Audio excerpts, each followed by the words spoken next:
पूरे देश में मालदीव बनाम भारत की चर्चा है। लोगों ने मालदीव जाने की बुकिंग कैंसिल की और उसे खरी खोटी सुनाया। और लोगों ने अपने लक्षद्वीप को मालदीव से बेहतर बताया।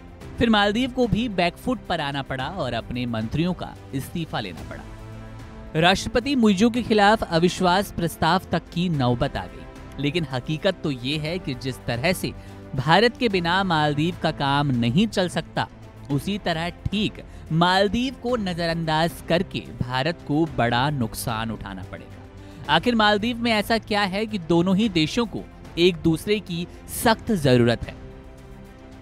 अगर दुनिया के नक्शे को आप देखते हैं तो मालदीव को देखिए। उसके पास जो सबसे बड़ी चीज है वो है उसकी लोकेशन। मालदीव हिंद महासागर में बसा हुआ है और भारत के वेस्ट कोस्ट से महज 300 नॉटिकल मील की दूरी पर बसा।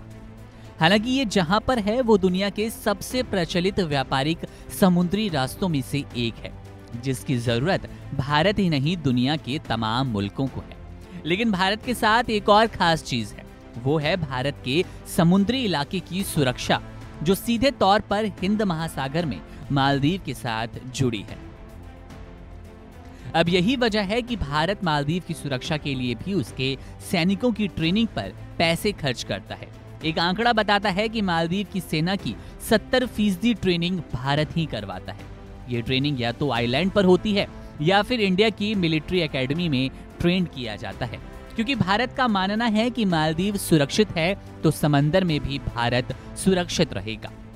पिछले 10 साल में भारत ने मालदीव की सेना, मालदीवियन नेशनल डिफेंस फोर्स, करीब 1500 जवानों को ट्रेनिंग दी।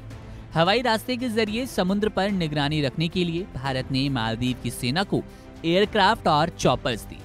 मालदीव के जवानों को आइलैंड पर वर्टिकली लैंड करने की ट्रेनिंग भी भारत ने ही दी। इसके अलावा हिंद महासागर में चल रही तमाम गतिविधियों की निगरानी के लिए भारत मालदीव में कोस्टल रडार सिस्टम भी लगाना चाहता है।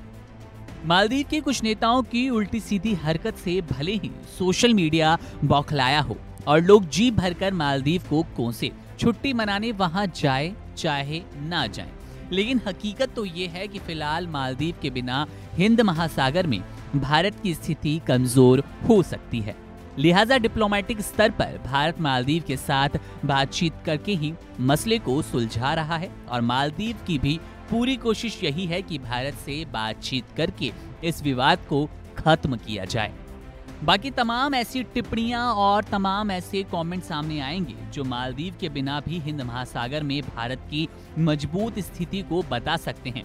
उनकी बात सच भी हो सकती है, लेकिन जिस तरह से चीन ने हिंद महासागर पर नजर गड़ा रखी है और मालदीव में निवेश के जरिए वो अपना बीस बनाता जा रहा है, वो हमारे लिए, भारत के लिए चिंता का सबब है।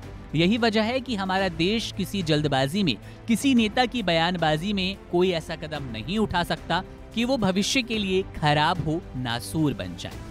जाहिर तौर पर दोनों देशों को अपने रिश्ते संभालने होंगे, दोनों देशों को अपने रिश्तों की खटास कम करनी होगी। यही दोनों देशों के भविष्य के लिए, बेहतर भविष्य के लिए अनिवार्य है।